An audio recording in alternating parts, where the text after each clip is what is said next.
Tidak harus menjadi hebat untuk memulai, tapi harus mulai dulu untuk menjadi hebat.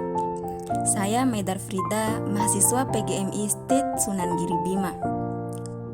Gimana kabarnya sahabat online? Saya harap kabarnya baik-baik.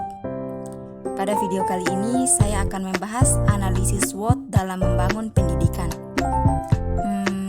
Apa sih analisis SWOT itu?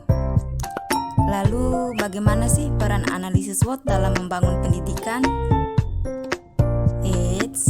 Sebelum saya masuk ke pembahasannya, jangan lupa like, comment, and subscribe.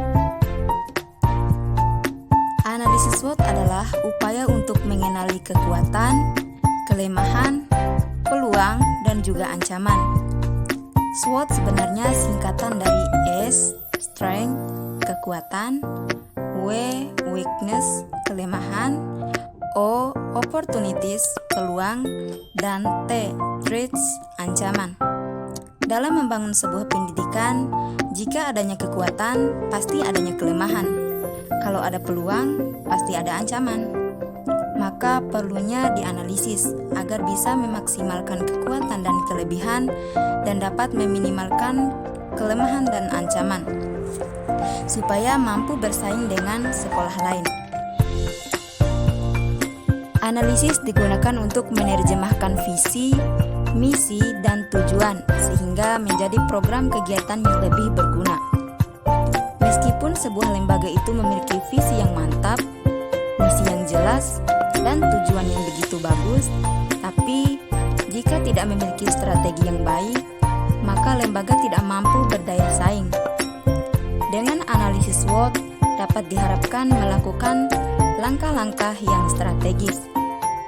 Lalu, bagaimana langkah-langkah analisis SWOT dalam membangun dunia pendidikan? Yuk, terus simak videonya sampai akhir. Poin pertama yaitu mempersiapkan kekuatan. Dalam membangun pendidikan, mesti adanya keunggulan-keunggulan lain yang berakibatkan pada nilai lebih pada lembaga pendidikan itu, agar mampu bersaing dengan lembaga pendidikan yang lain. Salah satu contohnya Kampus State Sunan Giri Bima. Banyak lembaga pendidikan yang mencetak insan yang berintelektual tinggi dengan lulusan yang terbaik, tetapi yang menjadi keunggulan yang dimiliki oleh Kampus State Sunan Giri Bima adalah lembaga pendidikan dengan background agama, tapi berjiwa entrepreneurship, yaitu menghasilkan karya dan produk. Dengan adanya kekuatan yang dimiliki, mampu mendongkrak image lembaga. Hal ini sebagai langkah awal menuju pendidikan dengan kualitas tinggi dan mempunyai daya saing dengan lembaga lain. Poin kedua yaitu kelemahan. Kelemahan adalah faktor dalam yang menjadi penghalang untuk mencapai tujuan. Hal ini diperlukan perhatian sebelum membangun suatu pendidikan. Kelemahan sebenarnya menjadi hal yang wajar, mampu ditutupi dengan kekuatan dan juga kelebihan. Poin selanjutnya yaitu peluang. Peluang adalah faktor luang yang memiliki efek positif. Sebelum membangun suatu pendidikan, perlu diperhatikan adanya peluang dalam dunia pendidikan. Apa sajakah peluang itu?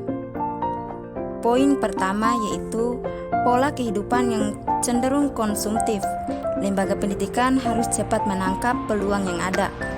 Maka dengan ini, dalam dunia pendidikan bukan hanya sebagai konsumen, namun mampu memproduksi dan menghasilkan produk. Sebelum membangun pendidikan, harus benar-benar menangkap peluang yang ada. Dan poin terakhir yaitu ancaman. Ancaman adalah faktor yang tidak menguntungkan bagi sebuah lembaga. Jika ancaman itu tidak segera diatasi, maka berakibat pada tidak majunya suatu pendidikan. Contohnya, minat peserta didik yang semakin menurun, dan juga kurang kepercayaan masyarakat terhadap lembaga dan sebagainya. Maka dari itu, sebelum membangun pendidikan perlu diperhatikan 4 poin yang saya sebutkan tadi, agar bisa memaksimalkan kekuatan dan peluang dan meminimalkan kelemahan dan ancaman. Demikian video dari saya. Thank you to watching.